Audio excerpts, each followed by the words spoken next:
My sister and I were both adopted from the same orphanage. When we got to choose our paths, she picked a prominent family in Edenorf City, wealthy, influential, and utterly untouchable. But the heir turned out to be twisted and cruel. He tormented her day in and day out. I chose the unassuming Moss family. They didn't have the fortune or the status of her new family, but they treated me with genuine warmth. In time, their youngest son became a business titan, and he married me, giving me a life filled with more happiness than I'd ever dreamed possible. Consumed by jealousy, my sister secretly strangled me. But when I opened my eyes again, I found she had shamelessly stolen the life I'd built. This time, choosing the Moss family for herself. Carmen, she sneered. Now it's your turn to suffer. I almost laughed out loud. Did she think the Moss heir was some simple jackpot? I opened my eyes on the very day my sister Hazel and I were to be chosen for adoption. I'm very obedient and I can do all the housework. Please pick me, Hazel simpered, putting on a show of perfect innocence as she clutched the hand of Brad Moss, the Moss family's youngest son. So, she was a reborn too. Girl, said a refined woman, her voice cool with confusion. I thought you said you liked our family. She was Alexander Moreland's mother. The Morelands were the first family of Edenorf's elite, though the heir himself, Alexander, was nowhere to be seen. I changed my mind, Hazel retorted, shrinking behind Brad as if he were a human shield. Is that a crime? Mrs. Moreland's face tightened. Such a fickle child is unworthy of the Moreland name.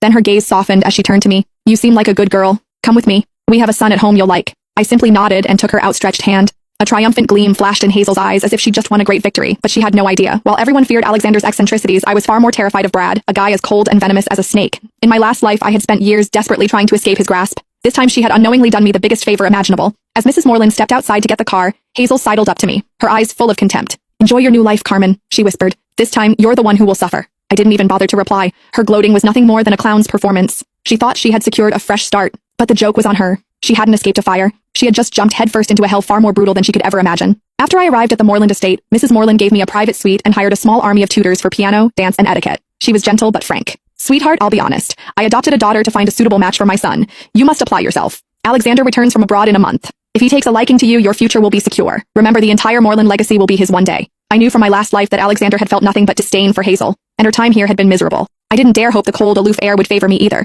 I needed my own plan for survival. A month later, the Morelands held a grand ball to welcome Alexander home. The elite of Edenorf were all there, including the Moss family, due to their close business ties. Across the glittering ballroom, Hazel spotted me immediately. Dressed in a virginal white gown, she glided over, her smile as sharp as a knife. Enjoy the party, Carmen, she whispered. Tonight will be the most humiliating night of your life. I remembered this banquet well from my last life. It was when she had first met Alexander. He had taken one look at her, frowned in disgust, and told her to get lost in front of everyone. She had shamelessly clung to him, declaring herself his future wife. He had kicked her away without a second thought, but I was reborn too. I knew how her story ended, and I had already charted a different course. Hazel was waiting for me to suffer the same humiliation she did. She was in for a surprise. But she was about to be disappointed. Just before Alexander was to make his grand entrance, I intercepted him in a private study. It was our first meeting. He stood a full head taller than me, his strikingly handsome face cold and unapproachable. Tisk. So he really wasn't easy to approach. I handed him a document. I know you've acquired a new project but are unsure how to proceed. This is my proposal.